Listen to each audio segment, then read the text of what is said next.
A gente vai conversar, a gente vai chamar para esse nosso bate-papo aqui o deputado Lindbergh Faria, então, vice-líder do PT na Câmara dos Deputados e que com certeza estará nessa CPMI que é tão importante. Deputado, seja muito bem-vindo ao ICL. Bom dia. Bom dia, é um prazer estar aqui com vocês, viu? Prazer é todo nosso. Deixa eu aproveitar e avisar aqui no nosso chat. Então, se você quiser fazer uma pergunta ou mandar um comentário para o deputado, aproveite que ele está conosco hoje. Corre lá no chat, manda já sua mensagem, que a nossa redação aqui vai fazer uma curadoria, a gente vai trazer essas mensagens e a gente passa aqui para o deputado. Deputado, a gente quer saber de imediato como é que o senhor está se preparando para essa CPMI e quais serão as estratégias do governo. Não sei se o senhor pode adiantar aqui para a gente de imediato, é claro, mas a gente está numa expectativa muito grande porque a gente sabe que vai ser uma guerra e uma guerra suja, principalmente pelo que a gente acabou de ver o que foi feito agora com o ministro Silvio Almeida. Olha, eu acho que essa base bolsonarista acabou dando um tiro no pé. Porque uma coisa é inventar aquelas narrativas de que tinha infiltrados, que o governo deixou o pessoal invadir. Imagina, aquilo foi uma tentativa de golpe de Estado e de golpe contra o governo do presidente Lula.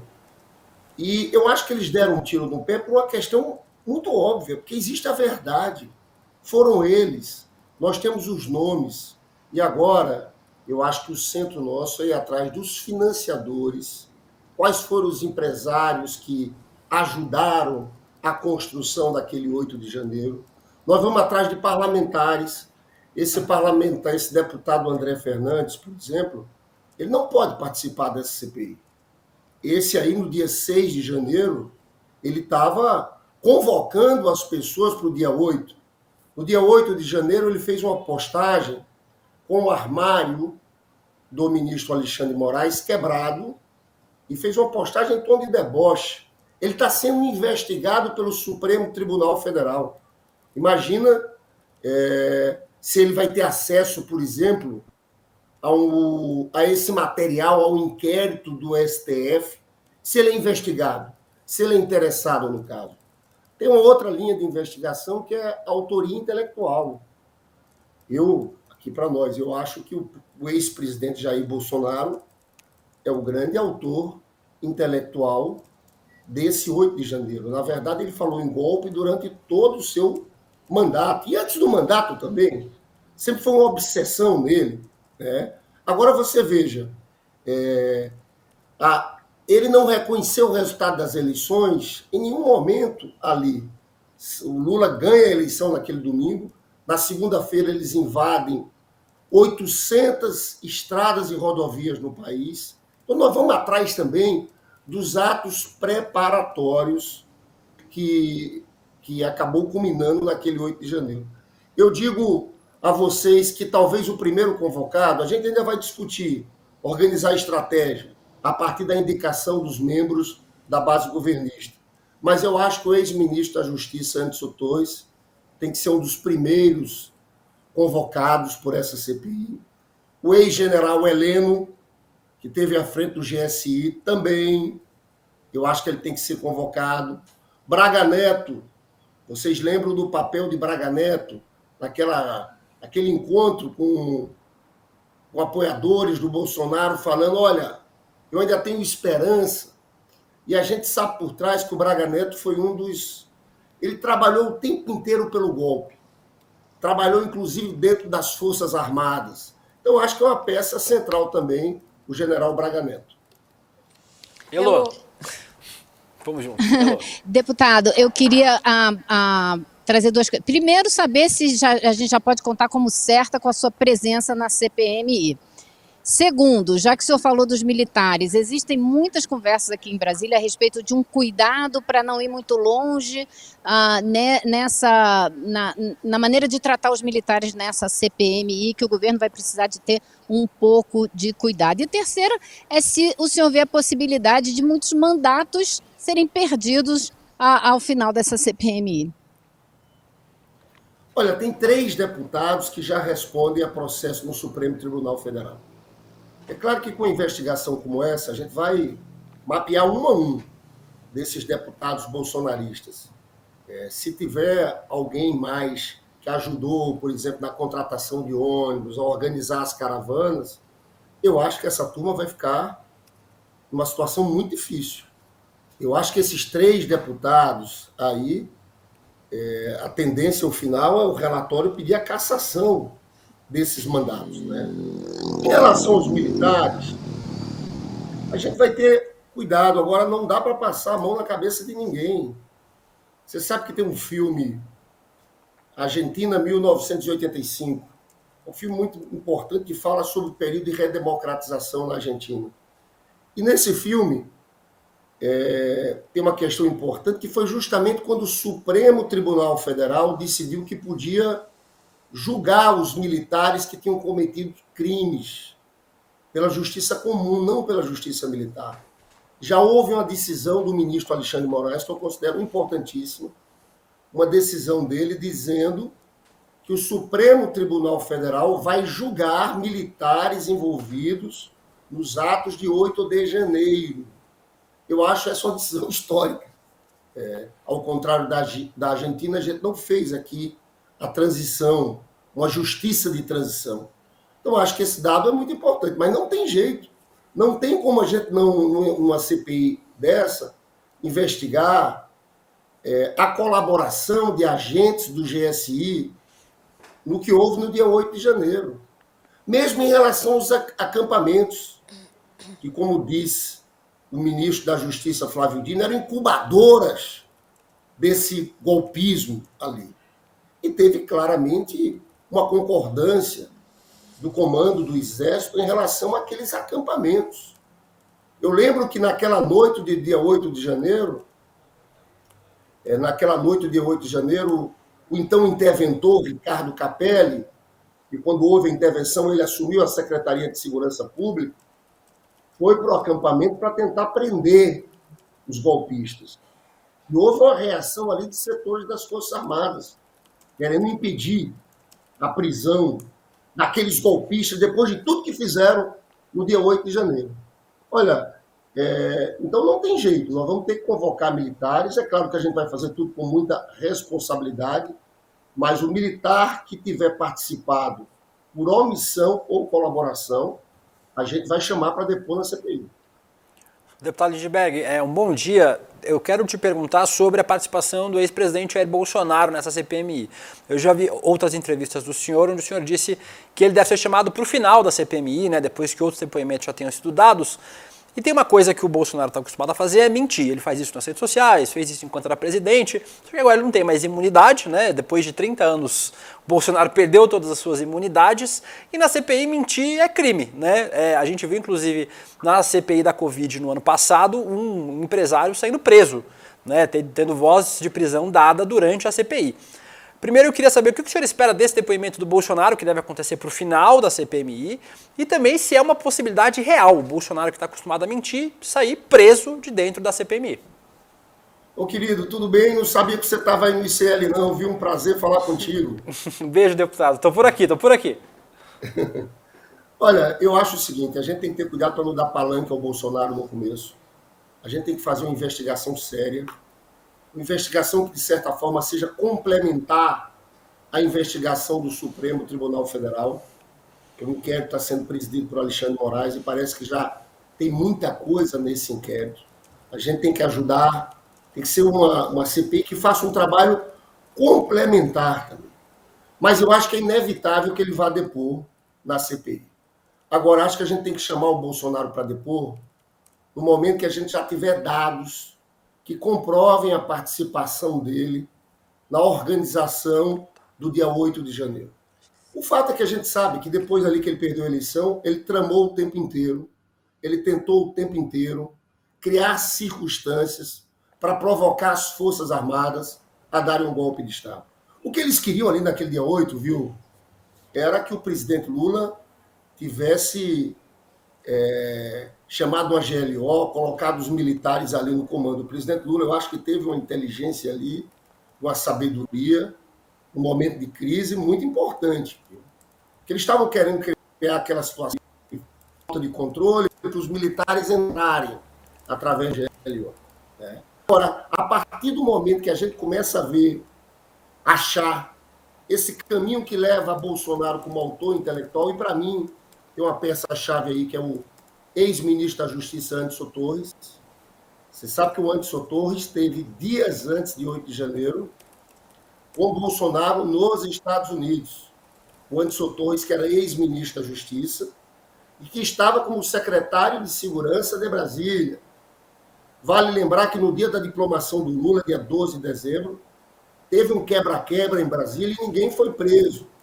O Anderson Torres era ministro da Justiça e tinha também ali o secretário de Segurança do Ibanez, que não fizeram nada ali no dia 12 de dezembro. O Anderson Torres, você sabe que quando ele foi preso, a Polícia Federal achou na casa dele um mapeamento, e a partir de um depoimento também de uma funcionária, que eles fizeram um mapeamento de todos os lugares onde Lula tinha tido uma votação acima da média. E foi a partir disso que eles fizeram aquela intervenção da Polícia Rodoviária Federal com blitz. Né? Olha, eu acho então que tudo vai levar ao nome de Jair Bolsonaro. E vai ser um depoimento duro, tenso. A gente não vai admitir que ele minta, que ele se omita nesse depoimento da CPI. Você sabe, Lucas, a médio prazo eu não tenho dúvidas em afirmar que eu acho que o Bolsonaro vai ficar inelegível e preso. Eu acho que a prisão dele vai vir por corrupção. São muitos casos de rachadinhas envolvendo todos os seus filhos. Tem esse problema das joias. Tem uma rachadinha do cartão corporativo também, que envolve o seu ajudante de ordens, Tenente Coronel Mauro Cid. Se você prestar atenção, esse Tenente Coronel Mauro Cid, que é esse que está aí na tela, vocês são rápidos aqui, ele está envolvido em tudo, o Bolsonaro. Foi ele que tentou reaver aquele malote de joias e 16 milhões e meio que ficou com a Receita Federal. Mas ele também é um operador de um sistema de rachadinha do cartão corporativo no Palácio do Planalto. Esse inquérito do Alexandre de Moraes, que é um inquérito sobre atos antidemocráticos, vai acabar pegando muita coisa de corrupção. Porque como tem muito sigilo quebrado, sigilo de empresários, muita coisa vai surgir a partir disso.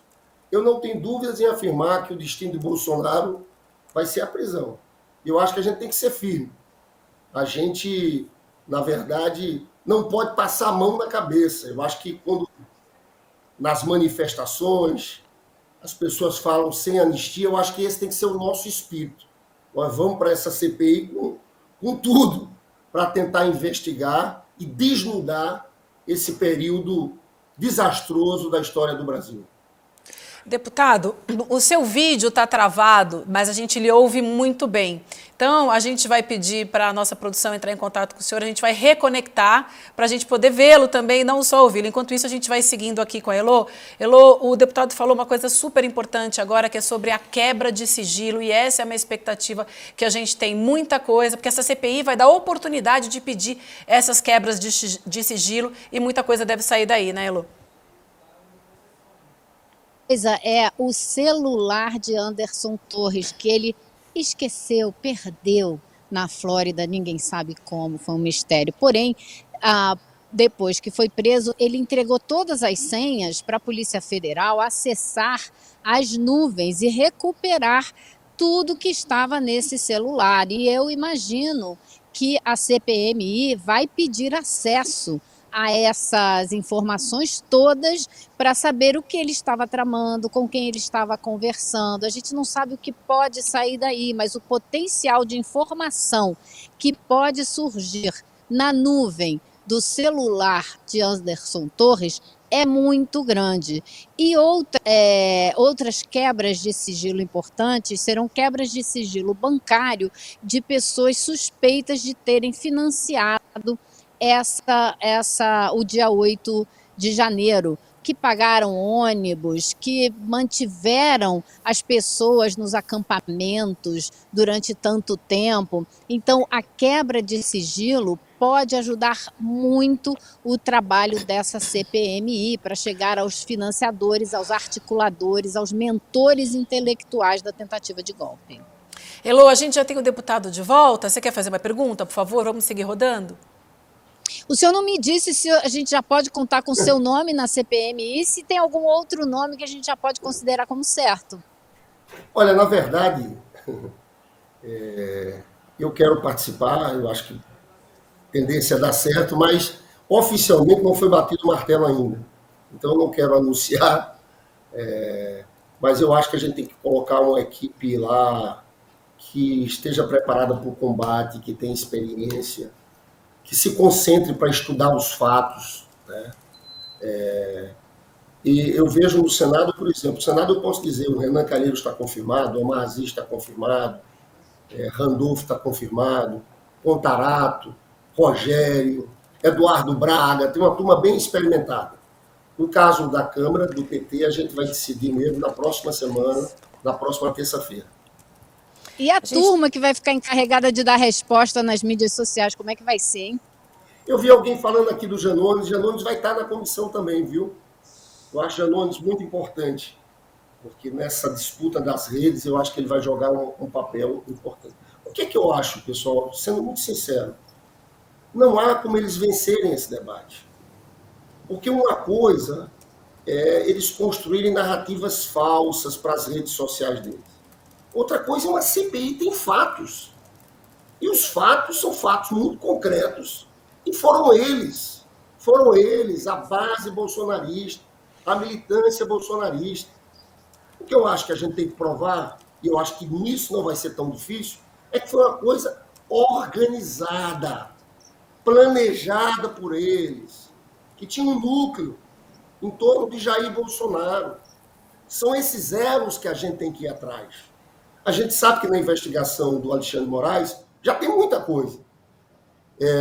O ministro Alexandre Moraes, naquela CPI da Covid, se você lembra, ele não aceitou compartilhar informações que eles tinham no inquérito da fake news com a CPI. Eu acho que aqui a CPI vai ter que trilhar seu próprio caminho. A gente vai ter que quebrar sigilos telefônicos, bancários, né? Porque se tem uma coisa que a gente tem que ter cuidado, é para a CPI não atrapalhar a investigação conduzida pelo ministro Alexandre Moraes. Eu, por exemplo, sou contra a gente pedir compartilhamento do inquérito para a CPI. Porque se a gente pede compartilhamento, os deputados bolsonaristas vão ter acesso a todo aquele material que está em segredo de justiça. Como é que esse André Fernandes, que responde um inquérito no Supremo, pode ter acesso, ou os deputados do Bolsonaro, ao que tem contra eles?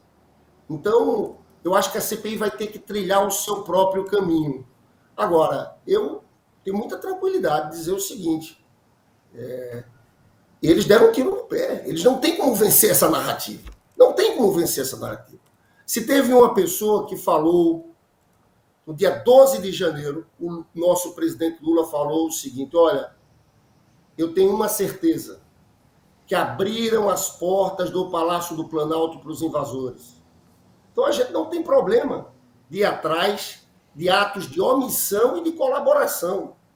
A gente viu, a partir daquele vídeo com o general G. Dias, que no começo a CNN divulgou o vídeo, só com a cara do general G. Dias, né? Os outros militares estavam com caras borradas, a gente não dava para saber quem era. Mas o vídeo apareceu. Eram militares que estavam no GSI desde a época do general Heleno. 10 daqueles militares, de 10 militares, 7 tinham ligações diretas com Jair Bolsonaro. Participaram de atos de campanha. Então nós vamos atrás de tudo, nós não temos nada a esconder com essa CPI. A gente tem uma pergunta aqui da nossa audiência, da Maria Souza, que ela quer saber o seguinte: os filhos de Bolsonaro podem ser indicados como cúmplices nessa CPMI? Claro, você sabe que o Eduardo Bolsonaro vai estar participando, mas nós vamos atrás deles. Vamos ver o papel do Carluxo também. Esse depoimento da Polícia Federal feito pelo Bolsonaro foi ridículo, né? Você sabe que o Bolsonaro chegou ao Brasil, já prestou 2 depoimentos da Polícia Federal. O primeiro pela CPI das joias, que eles, na verdade, começam a aparecer contradições. A Michele dizia que nunca tinha visto esse malote de joias, e agora surge uma funcionária que diz que entregou o segundo malote de joias para Michele Bolsonaro. Esse último depoimento do Bolsonaro, porque ele fez uma postagem no dia 10 de janeiro. Ou seja, depois do dia 8 de janeiro, ele teve coragem de fazer uma postagem no dia 10 de janeiro, dizendo que o Lula não foi eleito. Lula foi escolhido pelos ministros do Supremo e do TSE. Na verdade, ele vinha falando isso desde o processo eleitoral, desde antes do processo eleitoral, quando atacava o sistema eleitoral brasileiro, tentava tirar a credibilidade porque sabia que ia perder a eleição, né? Então, veja, ele fez essa postagem e foi dar um depoimento na Polícia Federal, vocês viram, né? Ele disse que fez uma postagem sem querer. Depois, os advogados e ele, no depoimento, falou que estava sob efeito de morfina. O Fábio Van Garten, que era secretário de comunicação dele, disse que aquele foi um post acidental. Eu digo que foi sem querer, querendo. Eu acho que a família Bolsonaro, a gente sabe como essa turma funciona aqui. Eles circulam, aquele entorno do Bolsonaro, os filhos dele têm um papel central. O Carluxo, a gente vai ter que olhar toda a rede social do Carluxo, fazer uma pesquisa durante todo esse processo, porque, veja bem, tem os atos de 8 de janeiro, mas vai ser fundamental a gente entrar na questão dos atos preparatórios. Como aconteceu o 8 de janeiro, o não reconhecimento do resultado, os acampamentos, quem financiou, porque você lembra que aqueles acampamentos sempre tinha um churrasco, né? Sempre tinha um churrasco, tinha dinheiro ali, tinha financiadores, tinha empresários. Eu acho que a CPI, você sabe que o governo, no começo, não queria a CPI, por um motivo muito razoável. O governo tem sua pauta, tem seus projetos a serem aprovados. Reforma tributária, arcabouço fiscal, tem que votar a medida provisória do Bolsa Família, do Mais Médico, do Minha Casa Minha Vida. O governo tinha muito medo de perder o foco, né, da CPI, de alguma forma, atrapalhar essas votações. Agora que a CPI saiu, aí nós vamos para cima, nós vamos para frente, porque eu acho que essa CPI pode ajudar muito. Eu acho que vai colocar esse bolsonarismo de novo na defensiva política, pode ajudar a gente a recompor uma certa frente democrática contra tudo que aconteceu, contra aquela tentativa de golpe. Então, eu acho que essa CPI vai ser uma CPI muito importante para o Brasil. Deputado, a Sandra Cardoso, também da nossa audiência, tem mais uma pergunta para o senhor. Ela diz assim: Eduardo Bolsonaro pode ser membro, mesmo ele tendo dito que para fechar o STF bastava um cabo e um soldado? E também o próprio André Fernandes, né, deputado, que é investigado pelo STF pelos atos antidemocráticos golpistas, também pode estar na CPI, né? Eu diria que é mais fácil a gente evitar a participação do André Fernandes. Porque o André Fernandes é investigado sobre 8 de janeiro. O Eduardo Bolsonaro ainda não é. A gente vai ter que combater ele na CPI mesmo. Então, a nossa estratégia é impedir que o André Fernandes, esse que é o autor, olha que absurdo, ele é o autor do pedido da CPI. O cara que teve lá, que ajudou naquele processo, ele chamou a convocação do dia 8 de janeiro. Eu volto a dizer, essa postagem que ele fez com o armário do ministro Alexandre de Moraes quebrado, vandalizado depois de toda aquela invasão no Supremo Tribunal Federal, é muito grave. Então, eu diria que o foco nosso vai ser tentar impedir a presença do André Fernandes. O Eduardo Bolsonaro, se surgir alguma coisa, porque, na verdade, nada deles, nenhuma organização deles, funciona sem passar por esse núcleo familiar. Flávio, Eduardo, Carluxo tem um papel central em tudo. Mas a ligação do Eduardo Bolsonaro com o 8 de janeiro ainda vai ter que aparecer. Deixa eu perguntar, deputado, o senhor falou sobre o André Fernandes, me parece que o bolsonarismo meio se arrependeu de ter proposto a CPMI, né, depois que ela realmente saiu do papel. E tem muita gente dizendo que agora a missão do bolsonarismo, desse campo mais radical do bolsonarismo, é de inviabilizar os trabalhos, fazer gritaria, como eles têm feito, inclusive, nas comissões. Essa é a expectativa do senhor também? Duas coisas, o senhor acha que eles se arrependeram e agora que eles vão estar na CPMI, eles devem tentar obstruir os trabalhos de todas as formas possíveis? Eu não tenho dúvidas em afirmar que eles se arrependeram. Você sabe que a gente conversa ali E a gente vê deputados bolsonaristas. Um falou para mim que esse termo que eu estou usando muito, tiro no pé, veio de um desses deputados bolsonaristas fazendo avaliação. Porque não tem jeito, eles vão ser convocados. Aí começa a sentir pressão. O general Heleno deve procurar alguém dizendo, puxa, eu não quero ser convocado. O general Braga Neto. O Anderson Torres, que eu volto a dizer, para mim é uma peça central em tudo isso. Então, eu não tenho dúvidas em afirmar que eles se arrependeram. E a gente tem que ter cuidado, porque a estratégia deles pode ser essa, criar confusão lá, para que não tenha trabalho sério da CPI. Por isso é preciso ter um presidente muito experiente. Né? Você sabe que ainda não está decidido quem vai ser o presidente, se vai ser Senado, Câmara, quem vai ser o relator. Mas acho que a gente tem gente muito experimentada no Senado para uma presidência. Nós temos o Omar Aziz, que foi presidente da CPI da Covid. Nós temos o Renan Calheiros, que foi relator da CPI da Covid. Nós temos Eduardo Braga. Nós temos o Contarato, que é do PT. Então, vai ser preciso um presidente que tenha muita firmeza para que eles, de fato, não inviabilizem o trabalho da CPI.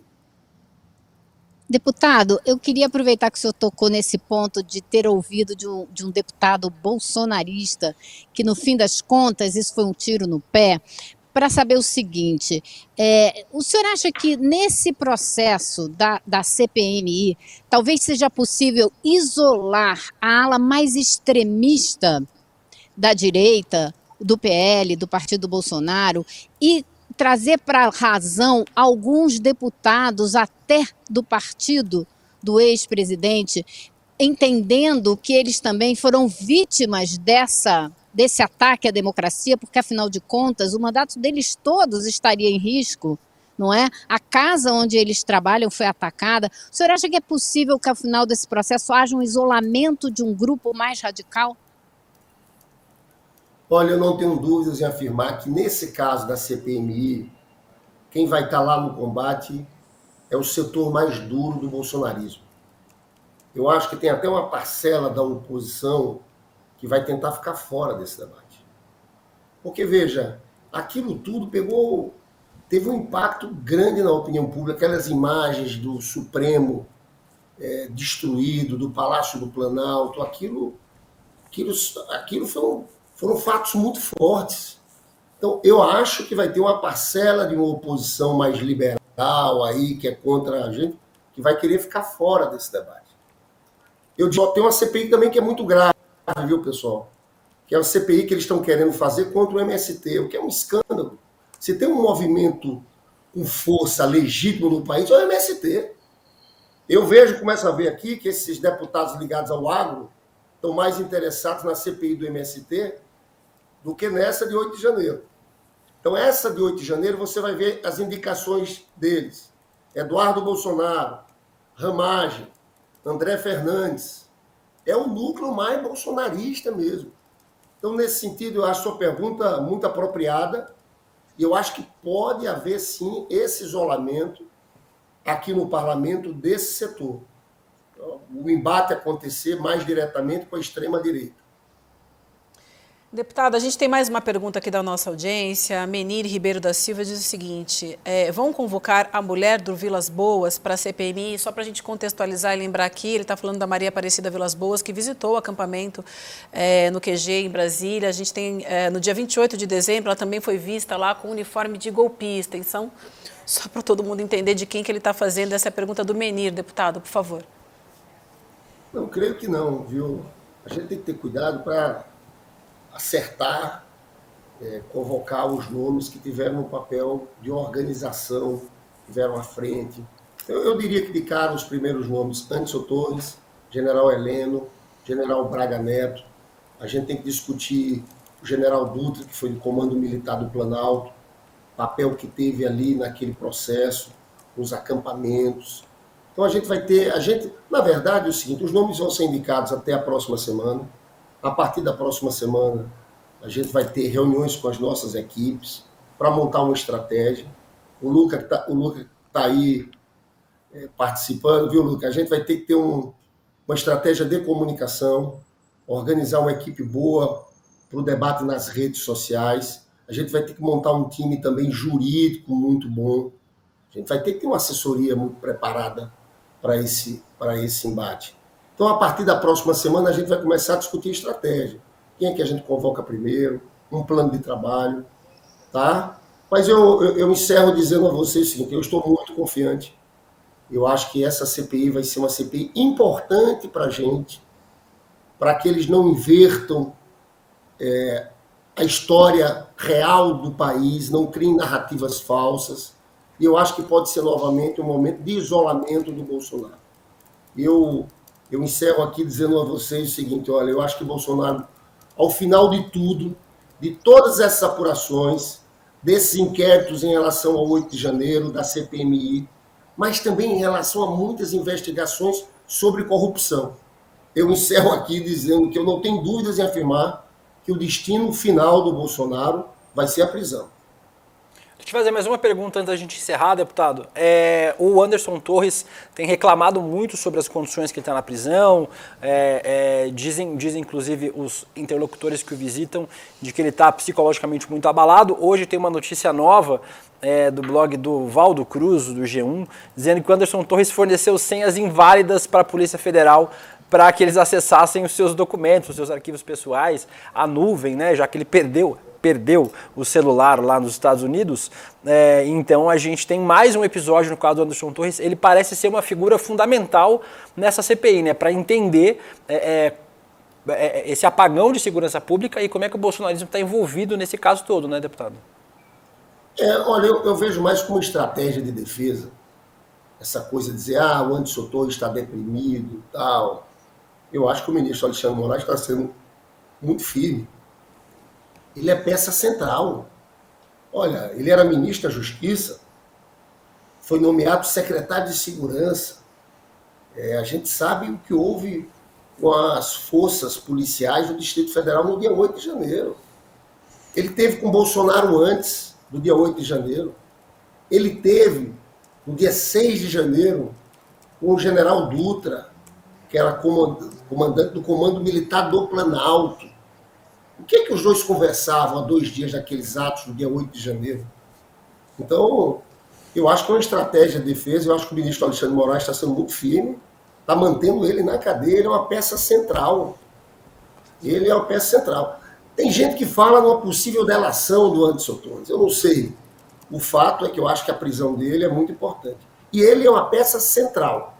Eu acho que ele liga Bolsonaro. O debate sobre autoria intelectual, para mim, passa muito pelo ex-ministro da Justiça, Anderson Torres.